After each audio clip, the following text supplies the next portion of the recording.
Jadi saudara, saya langsung aplikasi aja.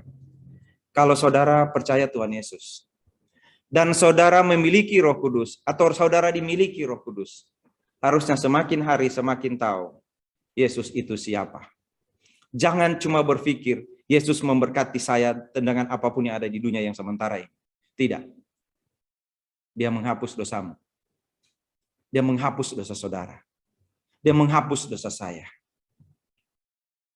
Saudara yang kasih dalam Tuhan Yesus, Roh Kudus, Yohanes mengenal Yesus karena Roh Kudus menuntun. Sekarang, sesudah kita percaya pada Tuhan Yesus, kita memiliki Roh Kudus, ya. Apa yang akan Roh Kudus lakukan dalam hidup kita ketika kita percaya Tuhan Yesus? Di Yohanes pasal 14, ini mungkin kita nanti sampai tahun depan baru kita bahas ini. Ya. Pasal 14 itu ada Yesus menjanjikan penghibur. Ya kan? Dia bilang gini, kalau Roh Kudus datang, Roh Kudus itu akan menolong engkau, itu ayat 16. Yohanes pasal 14 ayat 16. Dia akan menjadi penolong bagimu. Itu roh kebenaran. Dunia tidak akan menerima dia. Karena dia hanya datang kepada orang yang dia kehendaki. Pada waktu itu kamu akan tahu aku di dalam Bapa. Dan kamu harus saling mengasihi. Lalu di ayat yang ke-26 dari Yohanes pasal 14. Roh Kudus itu atau penghibur yaitu Roh Kudus yang diutus Bapa dalam namaku akan mengajarkan segala sesuatu kepadamu. Dan mengingatkan kepadamu apa yang telah aku katakan kepadamu. Kalau kita punya Roh Kudus, kita akan kenal Yesus. Dan kita akan selalu ingat apa yang Yesus katakan. Inilah anak domba Allah yang menghapus dosa dunia. Aku melakukan tugas ini supaya dia dinyatakan kepada Israel. Tapi Israel menolak dia. Israel menolak Yesus. Dan Alkitab katakan yang menerimanya diberinya kuasa menjadi anak Allah. Menjadi anak Allah itu adalah orang-orang yang diisi dengan hidupnya dengan Roh Kudus. Yang diisi pikirannya dengan Roh Kudus. Sehingga dia tahu apa yang Tuhan katakan. Akan diajarkan dan akan diingatkan apa yang Tuhan kehendaki. Dia akan memuliakan aku. Ayat yang ke-14 dari pasal 16. Dia akan memuliakan aku. Dia akan memberitakan kepadamu apa yang diterima daripada aku. Itulah pekerjaan penghibur. Aku akan pergi kepada Bapa. Tetapi aku akan mengutus Roh Kudus kepadamu. Kalau kita dilihat orang, kan Yohanes lihat Tuhan Yesus, Roh Kudus turun. Kalau kita dilihat orang, dilihat apanya? Pasti bukan lihat Roh Kudusnya lah. Ya kan? Lihat yang biasa-biasa seperti waktu Tuhan Yesus jalan menuju kepada waktu Tuhan Yesus datang ke Yordan, Sungai Yordan ketemu dengan Yohanes. Ya, yang dilihat cuma orang biasa, anak muda umur 30-an tahun, ya, 33 tahun mungkin umurnya. Dia datang pada orang secuek aja, lihat dia. Siapa sih dia ini? Ini paling sama kita, sama kayak kita kok dia ini. Dia sama seperti kita, yaitu cuma mau datang, mau jadi murid Yohanes kah? Atau datang untuk dibaptis kah? Tapi ketika Yohanes lihat dia, Yohanes bilang, inilah anak domba Allah yang menghapus dosa dunia. Yohanes melihat dengan cara pandang yang beda dari yang dunia lihat. Dunia melihat Yesus dari cara yang salah. Yohanes melihat Yesus dengan cara yang benar. Karena Roh Kudus menuntun dia. Saudara, mungkin orang luar tidak melihat kita karena kita punya Roh Kudus. Orang luar tidak lihat kita punya Roh Kudus. Tapi semoga saudara seiman kita tahu kita punya Roh Kudus. Dan kalau mereka tahu kita punya Roh Kudus, semoga kita hidup memuliakan Tuhan. Tadi saya dengan Mas Yanto, dia buka-buka itu apa ya, sanitizer itu. Saya bilang, Mas Yanto, saya sudah mulai lupa apa sapu. Tadi saya salaman dengan seseorang, lalu saya minta maaf ya, saya mau cuci ini tangan. Saya nggak lihat ada COVID di tangannya. Enggak, saya nggak lihat. Tapi saya berharap kalau kita melihat seseorang, bukan lihat yang itu. Dan kita lihat seseorang, dia ini punya Roh Kudus. Saudara saya punya Roh Kudus. Tadi Ibu Shirley bersaksi dia sudah umur 53. Belum ya. Biasa ibu-ibu itu katanya perempuan nggak mau sebut umur. Tapi dia bilang umur tadi. Berarti dia bukan ibu-ibu. Menurut pandangan orang. Ya kan? Dia bilang saya umur begini. Mungkin kalau orang lihat, oh kirain udah 70. Gitu. Kirain 23 gitu kan. Kita nggak tahu. Sebagai anak Tuhan pasti kalau kita ketemu dengan Yemi, ketemu dengan siapa, ini anak ini punya Roh Kudus di dalam. Maka tidak heran hidupnya bagus. Ini Andia, Tessa Sela, oh ini anak ini punya Roh Kudus. Bukan Tuhan Yesus kita, bukan. Tapi kita boleh belajar dari apa yang Yohanes lihat. Oh, ini anak domba Allah. Kenapa tahu anak domba Allah? Karena Roh Kudus turun ke atasnya. Lalu dia bilang dia bukan cuma anak domba, tapi dia sudah ada sebelum ada. Dunia ini ada. Tapi orang-orang menolak dia. Dia yang akan menghapus dosa dunia. Kita tidak lihat Tuhan Yesus seperti itu. Tapi saya mau bilang pada saudara, ketika kita percaya Tuhan Yesus, ada Roh Kudus dalam hidup kita.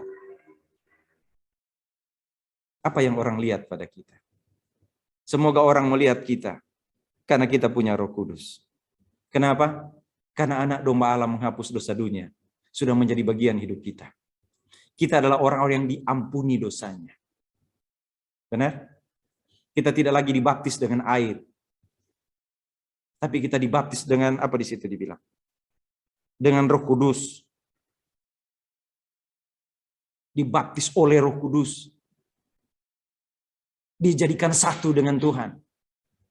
Air dari air rusak pada waktu penghukuman, lalu merpati pergi. Baptisan air untuk menyatakan bertobat. Roh Kudus datang untuk menyatakan anak domba Allah sudah mengampuni dosamu. Apakah kita akan mau menunjukkan kepada dunia bahwa kita adalah anak Tuhan? Saudara, saya cerita tadi tentang yang di Blitar itu. Selesai saya khotbah, saya turun lalu menyapa mereka. Saya tidak salaman, saya cuma begini aja ke mereka. Saya bilang saya minta maaf kalau saya tidak bisa berbahasa Jawa. Tetapi saya mau ulang lagi apa yang saya bilang di depan. Boleh nggak? Saya tanya ke ibu-ibu sama tuh bapak-bapak, anak-anak muda di situ. Boleh nggak saya mau bilang lagi apa yang saya bilang tadi di depan? Boleh katanya, Om. Mereka panggil saya Om. Boleh Om. Lalu saya bilang, saya tadi Pak, Ibu, Mas, saya cuma bilang, Tuhan kita mengasihi kita kan. Dan Tuhan itu tidak mau kita masuk neraka. Tuhan mau kita masuk surga. Semoga kita tahu sekarang ada Tuhan yang mengasihi kita. Nanti jika Tuhan berkehendak, kita akan bicara lagi tentang itu. Saya tidak bicara agama, saya bilang. Saya bicara tentang Tuhan yang mengasihi. Iya kan? Tuhan kita mengasihi kita kan? Nggak mungkin kita dibawa ke neraka kan? Jadi saya bilang begitu. Iya Om, katanya. Wis, bagus ya. Saudara, dan aku melihatnya dan memberi kesaksian, iya inilah anak Allah. Saudara, jangan takut terhadap apapun. Tetaplah bersyukur dalam apapun. Karena kita punya anak domba yang telah menghapus dosa dunia. Dia sudah ada sebelum dunia ini ada. Dia sudah dinyatakan kepada dunia. Dan Roh Kudus menunjukkan bahwa dia adalah Mesias, anak Allah yang hidup. Roh Kudus itu juga yang menyatakan bahwa dia adalah anak Allah. Dan setiap orang yang punya Roh Kudus, yang percaya Tuhan Yesus, yang adalah anak Allah, yang adalah anak domba Allah yang menghapus dosa dunia, yang mati di kayu salib untuk menghapus dosa dunia. Setiap orang yang punya Roh Kudus itu, semoga orang-orang yang punya Roh Kudus itu makin memahami tentang Yesus. Semoga orang-orang yang punya Roh Kudus itu, yang dimeteraikan oleh Roh Kudus itu, mau mengutamakan Tuhan dalam hidupnya. Karena dia adalah anak Allah. Satu waktu dia akan, sekarang dia ada duduk di tahta Allah, satu waktu dia akan datang lagi. Bukan menghakimi kita, tapi dia akan mengangkat kita tinggal bersama-sama di sorga. Tetapi dia akan menghakimi setiap orang yang tidak percaya padanya. Itulah anak domba Allah. Saudara, semoga kita tetap saling mengasihi. Ada apapun dalam hidup kita, ingat ada Roh Kudus. Roh Kudus itu yang menyatakan Yesus. Dan kalau kita punya Roh Kudus, semoga kita mau menyatakan Yesus kepada orang lain. Paling penting adalah nyatakanlah Yesus kepada saudara seiman di samping kita. Karena dia pasti tahu saya adalah anak Tuhan. Saya adalah orang percaya yang punya Roh Kudus. Semoga dia lihat dari sikap kita. Oh, ini memang dia punya Roh Kudus. Jangan terbalik lah. Ya kan? Ini punya Roh Kudus tapi nggak mungkin lah kita kayak gitu. Ya kan? Kita adalah anak-anak Tuhan yang punya Roh Kudus, dan orang yang punya Roh Kudus itu adalah orang yang dimiliki oleh Roh Kudus. Dan Yohanes, kita sudah belajar dari waktu lalu ketika dia bilang, aku bukan siapa-siapa. Kita bukan siapa-siapa. Kita hanyalah orang-orang yang ditebus, dihapus dosanya karena ada anak domba Allah yang mati di kayu salib. Paulus mengatakan anak domba Paskah kita sudah mati di kayu salib. Bulan depan saudara akan mendengar khotbah tentang kelahiran Tuhan Yesus. Jadi Yohanes kita tutup sampai di sini dulu. Yohanes pasal 1, nanti kita sambung lagi pada tahun depan. Tetaplah kuat, tetaplah bersyukur, karena dosa kita dihapuskan, karena kita punya Tuhan yang penguasa, kita punya Tuhan yang tinggal bersama dengan kita yaitu Roh Kudus, dan kita tahu dia adalah anak Allah, ada anak Allah, Yesus adalah anak Allah, dan kita harus beritakan anak domba Allah kepada dunia.